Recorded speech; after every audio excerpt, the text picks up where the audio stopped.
নমস্কার, কেমন আছেন সবাই? আশা করি ভালো আছেন। আমার রান্নাঘরে আপনাদের সবাইকে স্বাগত জানাই।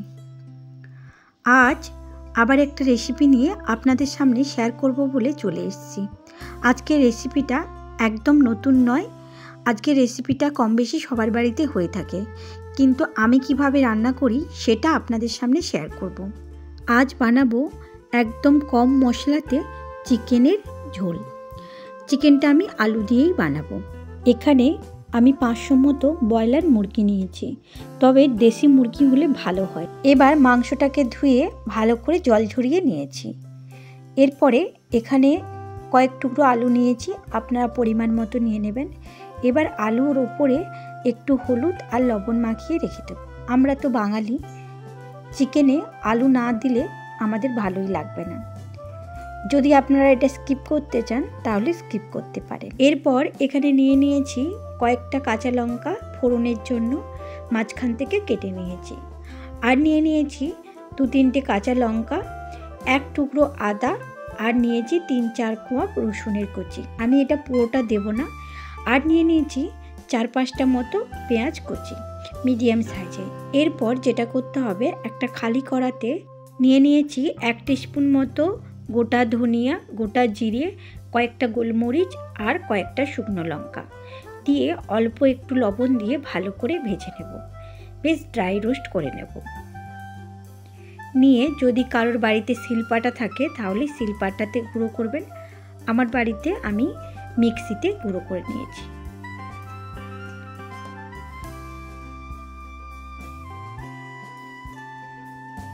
এবার দেখুন মোটামুটি ভাজা হয়ে গেছে, এবার নামিয়ে নেব। এরপর ওই কড়াতেই পরিমাণ মতো সর্ষের তেল দিয়ে দেব। আমি একেবারেই সর্ষের তেল দিয়ে দিলাম। প্রথমে আলুটাকে ভেজে নেব। তেলটা গরম হয়ে যেতেই এবার এখানে দিয়ে দেব আলু। বেশ ভালো করে ভেজে নিতে হবে। এখানে আমি 80% মতো কুক করে নেব। মোটামুটি আমার ভাজা হয়ে গেছে। এবার আমি আলুগুলোকে তুলে নেব।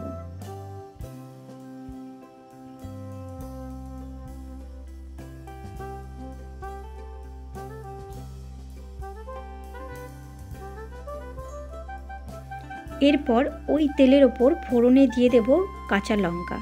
আমি শুধু এখানে ফোড়নে কাঁচা লঙ্কাই ব্যবহার করেছি, আর এক্সট্রা কিছু ইউজ করিনি। এবার ফোড়ন থেকে একটা সুন্দর স্মেল বেরোলে এখানে দিয়ে দেব কয়েকটা পেঁয়াজের কুচি, যেটা আমি কুচিয়ে রেখেছিলাম ওটাই দিয়েছি। মিডিয়াম সাইজের 3টে পেঁয়াজ।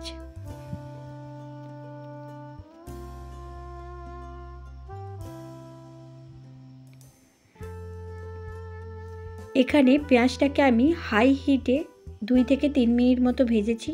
যখন দেখবেন পেঁয়াজগুলো একদম ট্রান্সপারেন্ট মতো হয়ে গেছে, তার মানে পেঁয়াজটা ভাজা হয়ে গেছে।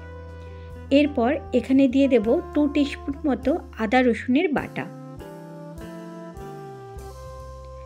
এখানে কিন্তু আমি একদম অল্প মশলা ইউজ করেছি, একদম বেশি নয়, খেতে কিন্তু সুন্দর হয়েছে। এখানে আমি 2 টিস্পুন মতো আদা আর রসুনের বাটা দিলাম।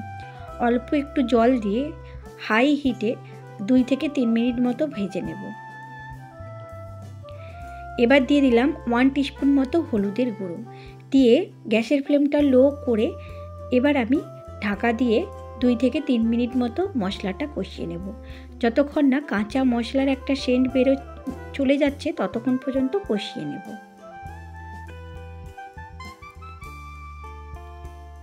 এবার দেখুন মোটামুটি কষানো হয়ে গেছে। এরপর জল ঝরিয়ে রাখা চিকেনগুলো এর মধ্যে দিয়ে দেব। দিয়ে হাই হিটে 5 থেকে 6 মিনিট মতো ভেজে নেব। ভালো করে মাংসের সঙ্গে মশলাগুলোকে কষিয়ে নিতে হবে। এখানে 5 থেকে 6 মিনিট হয়ে যাওয়ার পর আমি গ্যাসের ফ্লেমটা লো করে ঢাকা দিয়ে আবারও 5 থেকে 6 মিনিট কষিয়ে নিয়েছি। দেখুন মাংস থেকে কিন্তু জল ছেড়ে দিয়েছি। এরপর এখানে দেব ওই যে মশলাটা গুঁড়ো করে রেখেছিলাম ওটা ওর উপরে ঝরিয়ে দেব। জিরে, গোলমরিচের গুঁড়ো আর শুকনো লঙ্কার পেস্ট দিয়ে ভালো করে কষিয়ে নিতে হবে। এইভাবে 2 থেকে 3 মিনিট কষিয়ে নিয়েছি। এখনও গ্যাসের ফ্লেমটা কিন্তু হাই আছে। এরপরে আলুগুলো দিয়ে ভালো করে আবারও কষিয়ে নিতে হবে যতক্ষণ না মাংস আর আলুটা সেদ্ধ হচ্ছে।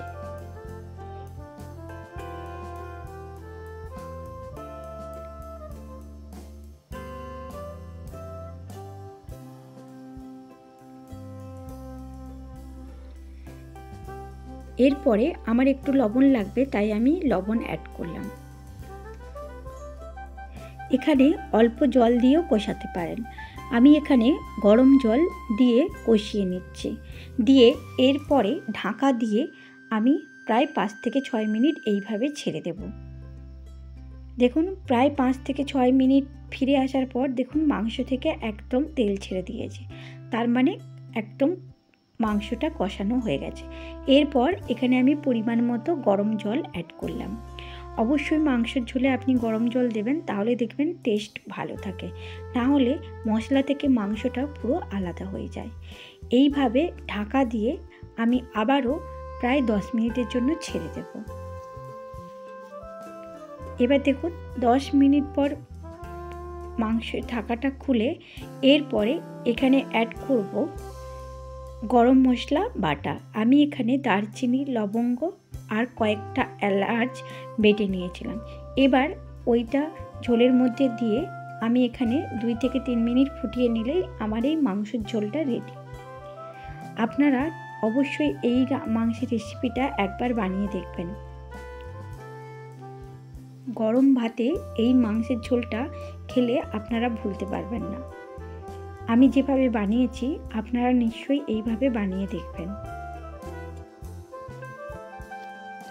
আমার এই রেসিপিটা আপনাদের যদি ভালো লেগে থাকে তাহলে নিজেরা বানিয়ে অবশ্যই কমেন্ট করে জানাবেন কেমন হয়েছে।